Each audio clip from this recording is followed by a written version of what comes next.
Hi, my name is Debra Linn, and I'm reading from Books and Books in Coral Gables, Florida. I'll be reading from To Kill a Mockingbird.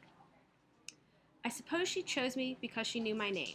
As I read the alphabet, a faint line appeared between her eyebrows, and after making me read most of my first reader and the stock market quotations from the Mobile Register aloud, she discovered that I was literate and looked at me with more than faint distaste.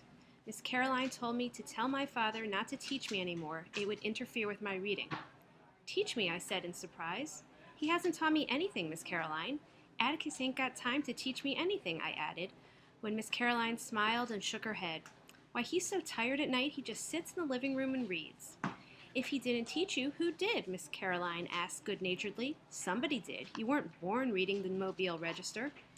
Jem says I was. He read in a book where I was a bullfinch instead of a finch. Jem says my name's really Jean Louise Bullfinch, that I got swapped when I was born and I'm really a... Miss Caroline apparently thought I was lying. Let's not let our imaginations run away with us, dear, she said. Now tell your father not to teach you anymore. It's best to begin reading with a fresh mind. You tell him I'll take over from here and try to undo the damage. Ma'am? Your father does not know how to teach. You can have a seat now. I mumbled that I was sorry and retired meditating upon my crime. I never deliberately learned to read, but somehow I had been wallowing illicitly in the daily papers. In the long hours of church, was it then I learned? I could not remember not being able to read hymns. Now that I was compelled to think about it, reading was something that just came to me, as learning to fasten the seat of my union suit without looking around, or achieving 2 bows from snarl of shoelaces.